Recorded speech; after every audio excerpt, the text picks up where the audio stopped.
My name's Jake, and let me tell you, I never thought I'd be the guy to go toe-to-toe with the HOA. But here we are.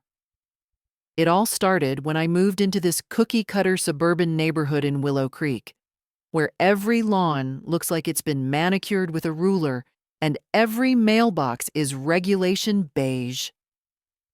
I'm a single dad, just trying to keep my head above water, raising my 10-year-old daughter, Lily, in a house we could finally call our own.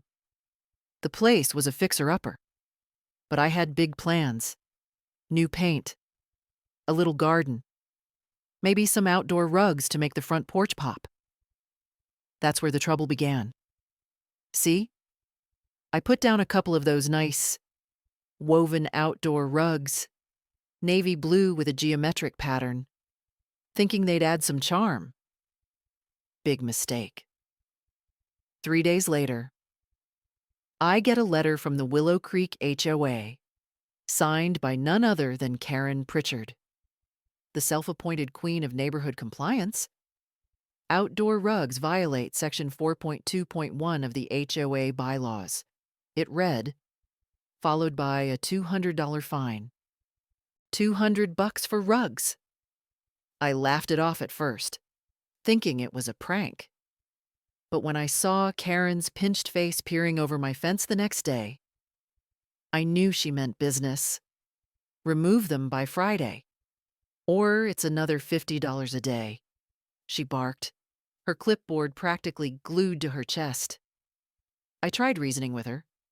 Those rugs weren't hurting anybody, but she just kept yammering about uniformity and property values. I swear, the woman could make a monk lose his cool. Now, I'm not one to stir the pot, but that fine hit me hard. Money's tight, and $200 is half a week's groceries for me and Lily. I pulled the rugs. Sure, but I was fuming. Karen didn't stop there, though. She started nitpicking everything. My trash cans were too visible. My mailbox was slightly tilted. Even my kids' chalk drawings on the driveway were apparently a public nuisance. Every week, there was a new violation notice, each one with her loopy signature at the bottom. I started calling her the HOA hawk in my head, always circling, ready to swoop. I talked to a few neighbors about it, hoping for some backup, but most of them just shrugged. That's Karen, they'd say, like she was some unstoppable force of nature. I wasn't about to roll over, though. If she wanted to play petty, I could play pettier.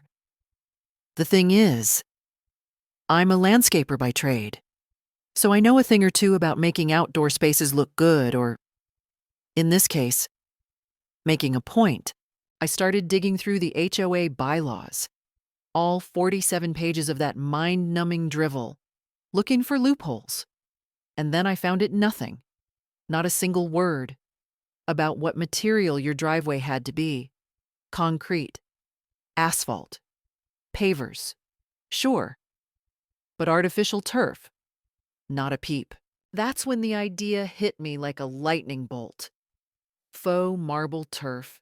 You know, that gaudy, over-the-top artificial grass that looks like it belongs in a Vegas casino.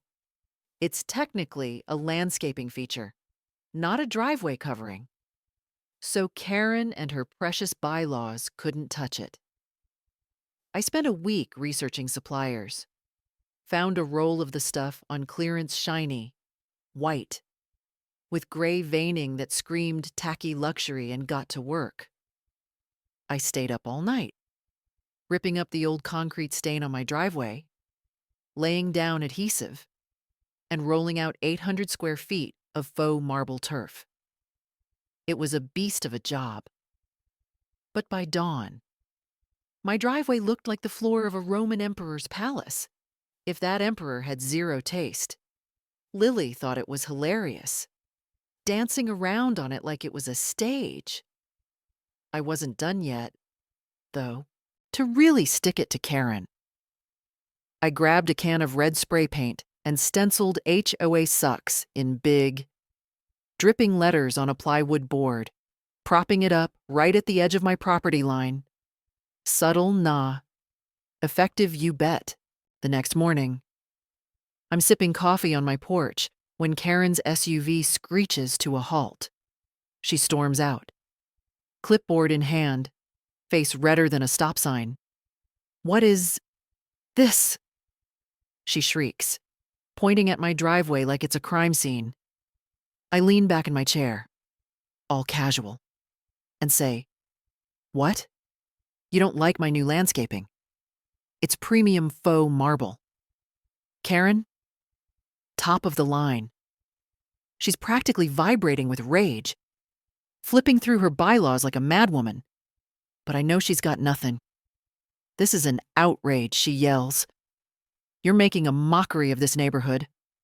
I just shrug and say, "Hey, check the rules. Driveway's fair game." That's when Lily, bless her, pops out with her lemonade stand and offers Karen a cup. All innocent-like. "It's free, ma'am," she says, and I nearly choke on my coffee. Karen storms off, muttering about emergency board meetings. But I'm grinning ear to ear. The neighbors start whispering. A few even give me a thumbs up from their windows. For the first time, I feel like I've got the upper hand. The fallout was glorious. Karen called a special HOA meeting to address the turf situation. But since the bylaws didn't explicitly ban it, they couldn't find me. Instead, they spent hours arguing over whether to amend the rules, which gave me enough time to spread the word. I posted about it on the Neighborhood X page, complete with photos of my shiny driveway and the HOA sucks sign. The post went viral. People were calling it the pettiest revenge they'd ever seen. A few folks even drove by to take selfies with the sign. Karen was livid, but she'd painted herself into a corner.